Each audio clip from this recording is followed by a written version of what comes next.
এখানে হিন্দু মুসলিম সব ধর্মের মানুষে আসে, মানত করে। এই সেগুলো যা যা নেত করে আল্লাহ নেত আল্লাহ হাসিল করে। যা দূর দূরান্ত থেকে লোকজন আসছে, টাকা দিতেছে।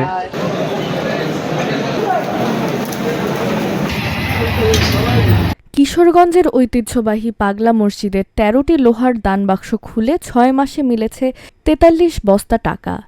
এখন চলছে গণনার কাজ। টাকা ছাড়াও বরাবরের মতো স্বর্ণ, রূপার অলংকার এবং বিভিন্ন দেশের মুদ্রা পাওয়া যায় এসব দানসিন্ধুকে। এর আগে গত বছরের ২৭ ডিসেম্বরে মসজিদের দানবাক্সে ৩ মাস ২৭ দিনে পাওয়া গিয়েছিল ৩৫ বস্তা টাকা। দিন শেষে গণনা করে যার পরিমাণ দাঁড়িয়েছিল রেকর্ড ১১,৭৮,৪৮,৫৩৮ টাকা।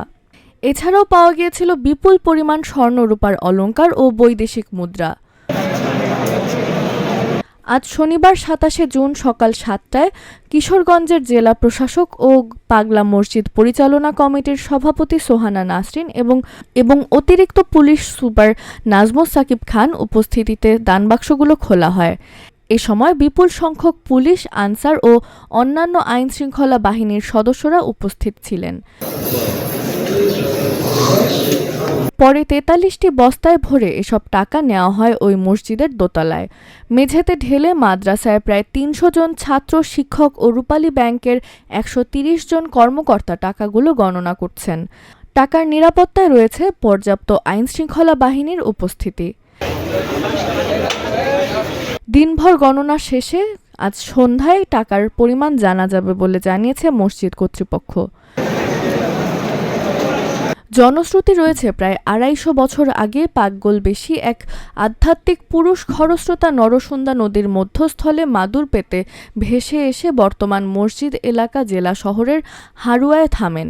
তাকে ঘিরে সেখানে অনেক ভক্তকুল সমবেত হন। ওই পাগলের মৃত্যুর পর সমাধির পাশে এই মসজিদটি গড়ে ওঠে।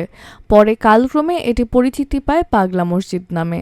আমি যেমন একটা গরু কিনছি, যেমন মানছি যে আমার গরুটা বালবালার মতো বিক্রি করা পারলে যেমন পাগলা মসজিদ তো আমি যাই দিছি, দান করছি, যেমন আর কি ২৪০ টাকা আর কি দিচ্ছি। এরা গরুটা না ৫০,০০০ টাকা বেচছি গরুটা।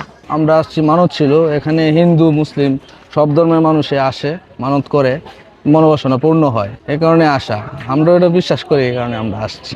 একটা মানতা ছিল, আমি বাইরে তাই সৌদি আরব প্রবাসী, যে আমার এক মানত আছে ৩,০০০ টাকা দেওয়ার একটা মানত আছে, আমি দিচ্ছি। এনে সকলেই তো সব কিছু দান করে, যে হাঁস, মুরগি, গরু, ছাগল, এই সেগুলো যা যা নেত করে আল্লাহ নেত আল্লাহ হাসিল করে। আমার একটা মানত ছিল মায়ের নামে, সেটা নগদ টাকা দেওয়ার জন্য আসছিলাম, টাকা দিছি বক্সের ভিতর। তাছাড়া একটু ঘুরে ফিরে দেখলাম, খুব ভালো লাগলো। আরও অনেক দূর দূরান্ত থেকে লোকজন আসছে, টাকা দিতেছে, দান করতেছে।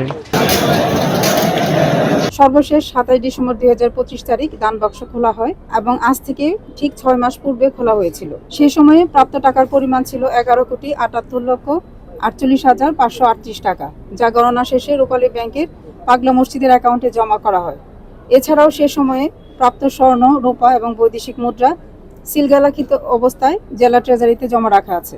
বর্তমানে পাগলা মসজিদের তহবিলে সর্বমোট ১১৪,১০৭,৩৫২ টাকা জমা আছে।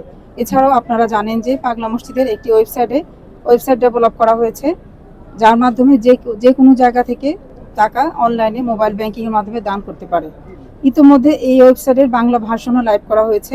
অনলাইনে এখন পর্যন্ত ২৪,৭৬,৮৮২ টাকা অনুদান পাওয়া গেছে। পাগলা মসজিদের আধুনিক কমপ্লেক্স নির্মাণের জন্য প্রয়োজনীয় কার্যক্রম ইতিমধ্যে গ্রহণ করা হয়েছে। এর ধারাবাহিকতায় বর্তমান মসজিদ কমপ্লেক্স এবং কবরস্থানের মধ্যবর্তী ফাঁকা ৫৩.৭৭% জায়গা পাগলা মসজিদের নামে ক্রয় করা হয়েছে। কমপ্লেক্সের নান্দনিক ডিজাইন প্রণয়নের কার্যক্রম চলমান রয়েছে।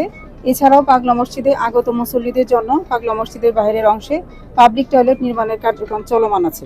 পাগলা মসজিদের জমাকৃত তহবিল থেকে কমপ্লেক্সের মাদ্রাসার ১৩০ জন এতিম ও অসহায় ছাত্রদের জন্য যাবতীয় খরচ বহন করা হয়। ৩৫ জন কর্মচারী, ১০ জন আনসার সদস্যদের বেতন প্রদান করা হয়। মসজিদের বিদ্যুৎ বিল এবং মসজিদের উন্নয়ন খাতে ব্যয় করা হয়।